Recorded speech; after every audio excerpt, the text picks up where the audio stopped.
ओम नमः शिवाय। हर हर महादेव। स्वागत है आप सभी का हमारे चैनल पर। आज के इस वीडियो में हम आपको बताएंगे आषाढ़ मास का पहला प्रदोष का व्रत कब रखा जाएगा, कब त्रयोदशी तिथि आरंभ होगी, कब समाप्त होगी, साथ ही साथ प्रदोष काल पूजा का शुभ मुहूर्त क्या रहेगा और प्रदोष के दिन राहु काल का समय क्या रहेगा। इस सभी के बारे में आज के इस वीडियो में हम जानने वाले हैं। तो वीडियो बहुत महत्वपूर्ण है, अंत तक देखिए।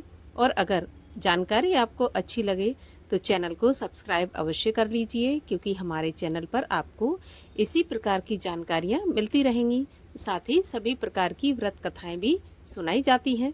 तो चैनल को सब्सक्राइब तो अवश्य ही कर लीजिए। और अगर ये जानकारी अच्छी लगे तो लाइक करके शेयर करिए और कमेंट में अपने विचार भी अवश्य लिखिए। तो चलिए अब हम बात करते हैं प्रदोष के व्रत के बारे में। तो प्रत्येक मास की त्रयोदशी तिथि के दिन प्रदोष का व्रत धारण किया जाता है। प्रदोष के व्रत में भगवान शिव, शिव परिवार, माता पार्वती, इनकी पूजा होती है। व्रती को सुबह से लेकर शाम तक निराहार व्रत रखना होता है। अगर सामर्थ्य है तो, नहीं तो फलाहार से भी व्रत रख सकते हैं। प्रदोष के व्रत में शाम के समय पूजा की जाती है। भगवान शिव की, माता पार्वती, गणेश जी की पूजा प्रदोष काल में की जाती है। कहा जाता है कि प्रदोष काल में भगवान शिव माता पार्वती के साथ पृथ्वी पर विचरण के लिए निकलते हैं और जो भी भक्तगण शाम को प्रदोष काल में भगवान शिव की पूजा अर्चना करते हैं, उन्हें भगवान शिव की विशेष कृपा प्राप्त होती है। प्रदोष का व्रत धारण करने वाले व्रती को प्रदोष के दिन सुबह ब्रह्म मुहूर्त में उठकर स्नान आदि से निवृत्त होने के बाद सूर्य भगवान को अर्घ्य देना चाहिए। इसके बाद भगवान शिव की पूजा अर्चना करें। अगर पास में शिवालय हो तो शिवालय में जाके करें, नहीं तो घर पर ही पूजा करें। इसके बाद सारा दिन व्रत धारण करें। मन में ओम नमः शिवाय इस मंत्र का जाप मन ही मन करते रहें। शाम को जब सूर्यास्त में 1 घंटा शेष रहे तब स्नान आदि से निवृत्त होने के बाद स्वच्छ वस्त्र धारण करें। एक चौकी पर लाल रंग का या पीले रंग का रुमाल बिछाएं।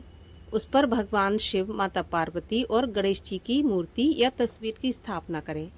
पूरे विधि विधान से भगवान शिव का पूजन करें। भगवान शिव की प्रिय वस्तुएं जैसे धतूरा, बेलपत्र और जो भी आपकी सामर्थ्य है वो अर्पित करें। शाम के समय खीर का प्रसाद बनाकर भगवान शिव को अर्पित करें और स्वयं भी खीर ग्रहण करें। याद रहे, प्रदोष के व्रत में नमक का सेवन नहीं किया जाता। कोई भी नमक, चाहे वो व्रत का नमक हो या सादा नमक, किसी भी नमक का प्रयोग प्रदोष के व्रत में नहीं किया जाता। तो खीर से ही अपने व्रत का पालन करें। इस प्रकार से प्रदोष के व्रत का पालन करने से भगवान शिव प्रसन्न होते हैं, मनोकामना पूर्ण करते हैं। सभी प्रकार की जो भी हमारे मन में मनोकामना होती है भगवान शिव की कृपा से पूरी होती है। तो आइए अब आपको बताते हैं कि आषाढ़ मास का पहला प्रदोष का व्रत कब रखा जाएगा, कब त्रयोदशी तिथि आरंभ होगी, कब समाप्त होगी।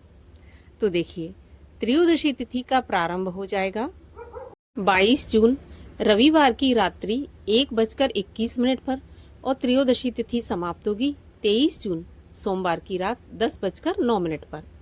तो प्रदोष काल में त्रयोदशी तिथि हमें प्राप्त हो रही है सोमवार के दिन। तो प्रदोष का व्रत 23 जून सोमवार के दिन रखा जाएगा।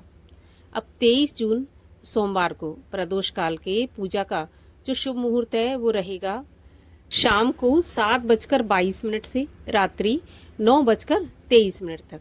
और सोमवार के दिन अर्थात प्रदोष के दिन राहु काल का समय रहेगा सुबह 7:30 बजे से 9 बजे तक। राहु काल के समय की गणना अशुभ समय में की जाती है, तो इस समय पर आप कोई भी शुभ काम या पूजा पाठ से बचें। तो ये थी आषाढ़ मास के प्रदोष से जुड़ी जानकारी। अगर आपके लिए उपयोगी हो और पसंद आई हो तो लाइक करके शेयर अवश्य कीजिए। साथ ही चैनल को भी सब्सक्राइब करके जाइए। और इसके अलावा हमारे चैनल पर प्रदोष के व्रत की कथा भी सुनाई जाएगी, तो वो भी अवश्य सुनिए।